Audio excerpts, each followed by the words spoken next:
Hello and welcome to Butter Movies. The NHI killer serves as a stark reality check for Dexter 2.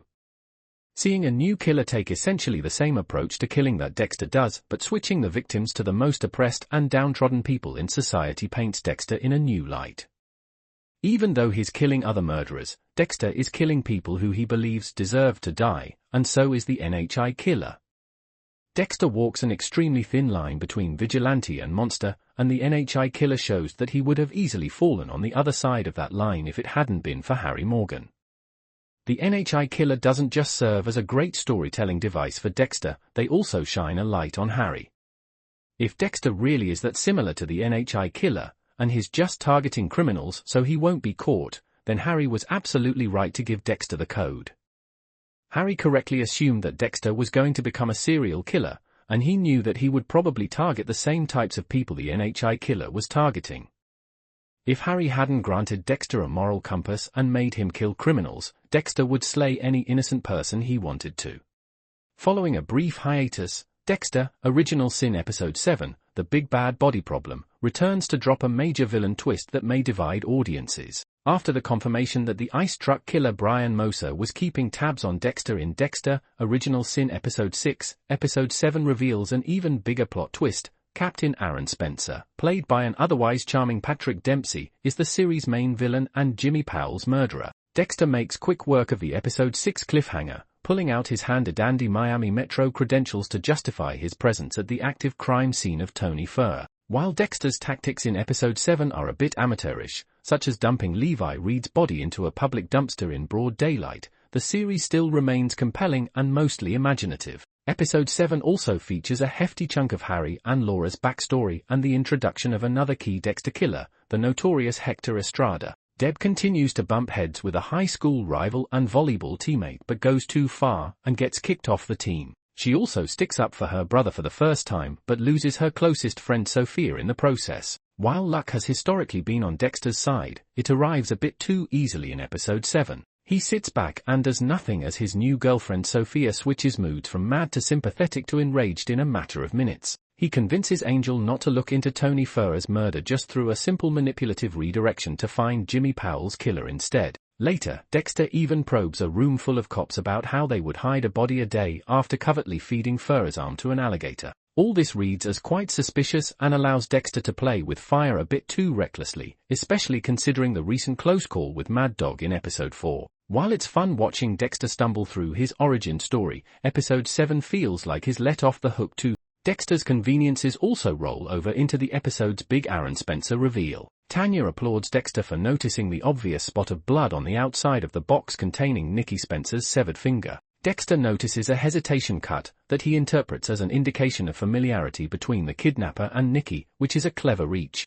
The breadcrumb-following plot in Episode 7 moves along very swiftly. However, it does well to balance the various subplots, including Laura's first encounter with her eventual killer and Deb throwing away her future at Florida State. Aaron Spencer showed early signs that he could turn out to be the main villain in Original Sin Season 1. For starters, he was the only character connected to Judge Powell and had demonstrated his short fuse when it came to his relationship with his ex-wife, Becca. Every new character in Original Sin is also expected to make an exit at some point, which made him a natural suspect before the premiere even aired. The reveal that Spencer killed Jimmy Powell and then kidnapped and dismembered his teenage son is not as shocking as the series presents it to be. Spencer's line of questioning throughout Episode 7 is a bit too direct, asking "That's it?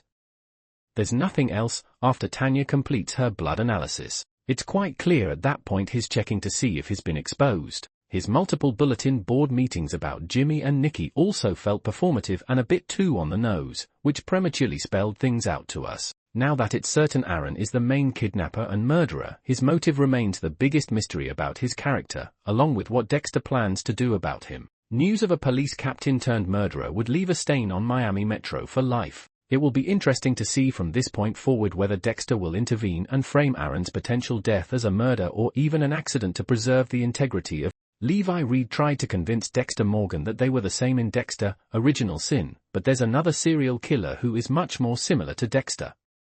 There have been plenty of serial killers in Dexter history who drew parallels between themselves and Dexter, and Original Sin just added another to the list. At the end of Original Sin Episode 6, Levi Reed tried to convince Dexter that they were the same, and he actually had a point. What Reed didn't realize, however, is that Dexter is much more similar to a different character in Original Sin. While he was on Dexter's kill table, Levi Reed said that they both loved the act of killing, but Dexter asserted that they were different because he only targeted people who deserved to die, not innocent people and children. Despite Dexter's rebuttal, he was still thinking about Reed's comparison as he drove to drop the body off in the Everglades, and he even wondered if the code of Harry was all that kept him from being a monster. Dexter likely won't find an answer to that question, though he may have to reckon with it soon thanks to a completely different murderer. Levi Reed was certainly a monster, but he also had a point. Both he and Dexter enjoyed killing, and for all of Dexter's notions of taking out the trash of Miami, he was still a killer.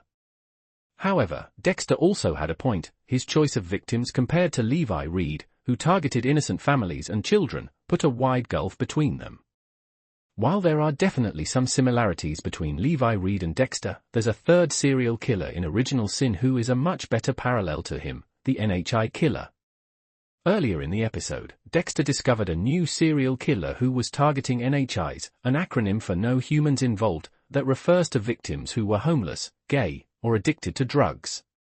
Maria Lagerta, Christina Milian, hypothesized that the NHI killer was targeting NHIs because no one would notice if they had gone missing, which would let them continue killing without being caught. That's essentially the same premise Dexter operates on. He kills criminals because he knows the police won't spend much time looking into their disappearance. If Dexter is similar to anyone in Original Sin, he's like the NHI killer, not Levi. Another day, another dollar, another kidnapping. In the opening moments of Friday's Dexter, Original Sin, the serial kidnapper hits closer to home when Captain Spencer's son Nicky gets taken from the family's garage in a horrifying home invasion. But Harry is nowhere near able to work that investigation thanks to majorly flubbing the Levi Reed case.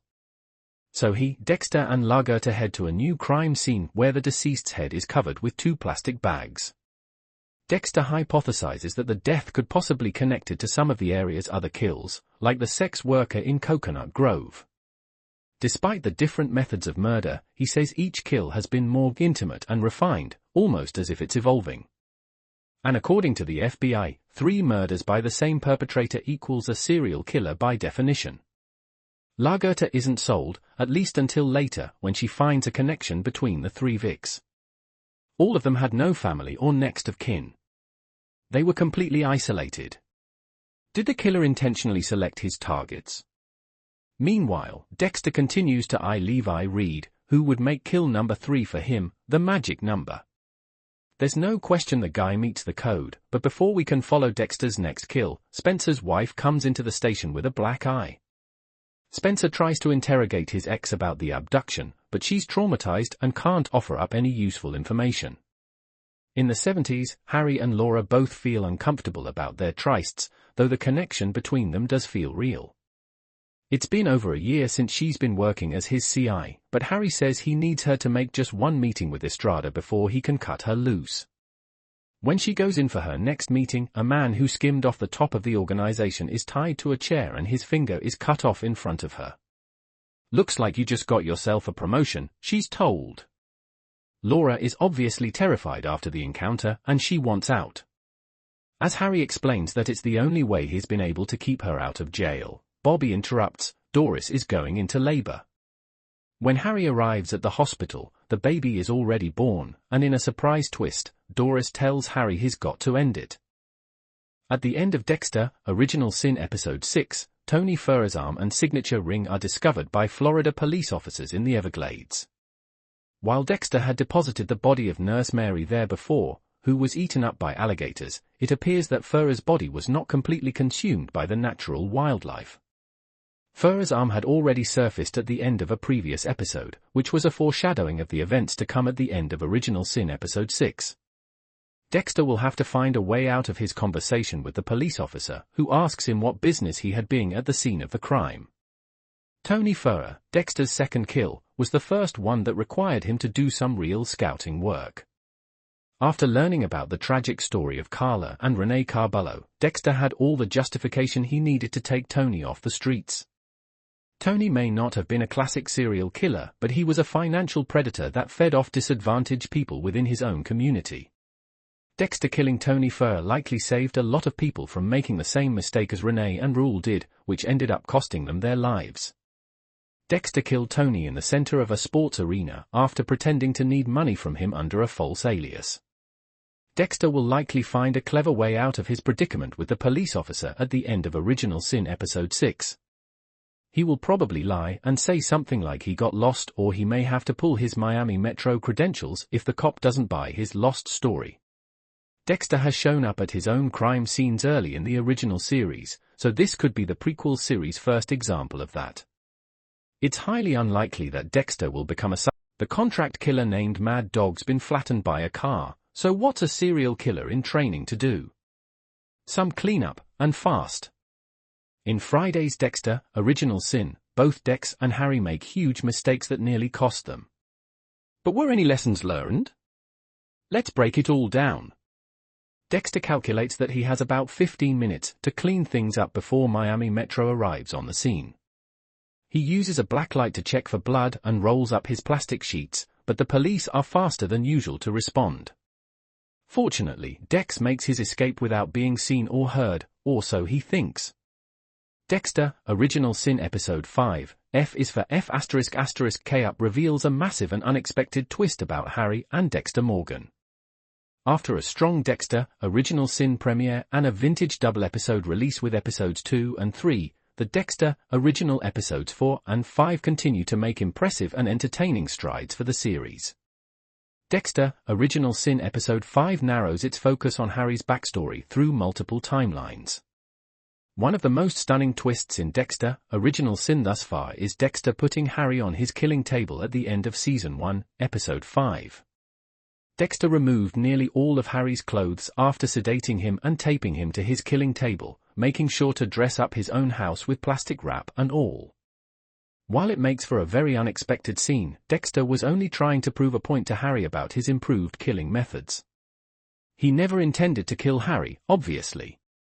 Dexter also makes the point to put Harry on his killing table to show Harry that if he had gone through with killing Levi Reed after his botched murder trial, he would have fit Dexter's code.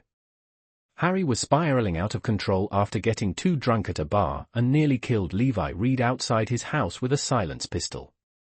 Not only would that have ruined his professional career, but it would have made him a murderer. Dexter putting Harry on his own killing table is an indication that Harry is essentially just as guilty as Dexter for the kills. While they are not by his hand, but rather Dexter's, he sanctioned some and turned Dexter into who he is by the code of Harry. This raises the question, does he actually belong on the table, or does he get a pass like Dexter for cleaning up the streets of Miami? It's evident that Harry's hands and conscience are not entirely clean by the end of Dexter, Original Sin Episode 5. In the Dexter original series, several characters such as Deb, Batista, and Quinn get high or drunk at various times, but never Dexter. He'll drink occasionally, but he's always in control of himself, a point that he reiterates to Deb in Dexter, Original Sin.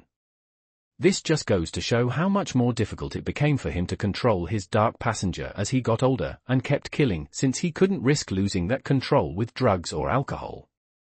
Dexter's eating habits in the original series were even more prevalent during his early killing days in Original Sin, which is how he ended up getting very high on Deb's weed brownies in the first place. This allowed him to be more open and unserious with Deb in a way that she had never seen before, which led to the two of them hanging out for the first time like true siblings, even though they technically weren't. At the start of Original Sin, Deb is humiliated for bringing Dexter to a party. 5 episodes later, the close connection between Deb and Dexter, which is the core of the original series, starts to form. While Dexter getting high on weed brownies was not on many people's Original Sin bingo cards, it provides some context as to why Dexter never indulged in drugs or alcohol as an adult, living in Miami of all places. Even several of his police officer co-workers, especially Deb, find ways to take the edge off, but Dexter never risks it, knowing the consequences would be too great. That moment in Dexter, Original Sin Episode 5 between Deb and Dexter is really the first time they act like their characters from the original series. While Dexter's alarming incident with Mad Dog nearly got him a life sentence in Dexter, Original Sin Episode 4, the series quickly wraps up Mad Dog's role and refocuses on Dexter's familial relationships with his sister Deb and deceased adoptive mom, Doris. Christian Slater's Harry continues to expand in both the present day and flashback timelines as he gradually becomes the highlight character of the prequel series. At the series midpoint, it's safe to say that Gibson's Dexter is fully convincing and has the potential to extend Original Sin into a multi-season effort. Given Deb's turbulent relationship history in the original series, her new romantic interest Gio is surely a person of interest to keep an eye on for the remainder of Original Sin Season 1. The main villain arc surrounding who killed Judge Powell's young son is interestingly unaddressed in Episode 5. Even Dexter takes a break from the main storyline to get goofy with Deb after eating a few too many special the brownies. What's most intriguing is the fierce subliminal tension that starts to surface between Harry and Dexter, hinting at a potential upcoming rift in their father-son dynamic. Dexter, Original Sin makes full use of Harry Morgan, so much so that he is very nearly the co-protagonist with Dexter. Considering that Harry will likely not make it past the Season 1 finale based on the original series lore, it makes sense for him to get as much screen time as possible leading up to his eventual death by suicide. While this comes at the expense of putting other supporting characters on the back burner, particularly those at Miami Metro PD, the core trio of Harry, Dexter, and Deb is strong enough to carry the majority of Episode 5. The fact that Harry's extensive backstory with Laura Mosa is interwoven with his present-day timeline involving a botched child murderer is no coincidence. While Harry has always been considered Dexter's biggest supporter as a serial killer vigilante, Original Sin introduces a more nuanced perspective of Harry and Dexter's strange dynamic for the first time in franchise history. In the original series, Harry is more of a mentor and a twisted sort of angel on Dexter's shoulder, reminding him of his responsibilities to the code. Seeing Harry as a human grasping for control in his own life and hanging on by a thread is just as, if not more, compelling than witnessing Dexter stumble his way into vigilantism. The amateurish eagerness Gibson brings to Dexter also elevates his version of the character. At some points, it feels like Gibson makes Dexter's dark passenger more apparent, hardly able to contain his distorted sense of excitement plotting his next kill. Now that the introductory phase of Original Sin is over, comparisons to the authenticity of the original series seem far less crucial since it is more established. Masuka, Batista, and LaGuerta, who make up much of the central Miami Metro PD characters in Dexter, are less important to the success of the prequel series now that its heart, the relationship between Dexter and Harry, has successfully taken control of the narrative. Original Sin continues to find risky, inventive, and visually impactful ways to bring Dexter and Harry's origins to life. This notion is confirmed in the shocking Episode 5 ending twist in which Dexter places Harry on his own kill table to demonstrate the improvements he's made with his methods. While the origin story of Dexter's sedation approach is a bit sloppy with an underutilized Sarah Michelle Gellar, who bets on horse races in the Miami Metro Forensics Lab, the big moment it creates essentially forgives this odd, forced setup. Similar to the over-the-top furrer kill in the center of a sports arena in Episode 3, Original Sin continues to find risky, inventive, and visually effective ways to bring both Dexter and Harry's origins to life. However, Episode 5 can feel like a dip in momentum after the thrilling pace of Episodes 3 and 4. The Mad Dog subplot was short-lived and Dexter's escape from a police investigation was implausibly convenient. The episode then pivots to Dexter nearly confessing his murders to Deb, who writes him off because he's high on pop brownies. There are certainly frustrating elements of Episode 5, especially in the tensionless courtroom scene and the relentless licensed soundtrack inclusions. Hopefully, Dexter, Original Sin Episode 6 will get back on track with its main villain arc and will prove that Episode 5 was only taking a breath rather than blowing smoke. Dexter's conveniences also roll over into the episode's big Aaron Spencer reveal. Tanya applauds Dexter for noticing the obvious spot of blood on the outside of the box containing Nikki Spencer's severed finger. Dexter notices a hesitation cut that he interprets as an indication of familiarity between the kidnapper and Nikki, which is a clever reach. The breadcrumb following plot in Episode 7 moves along very swiftly. However, it does well to balance the various subplots, including Laura's first encounter with her eventual killer and Deb throwing away her future at Florida State.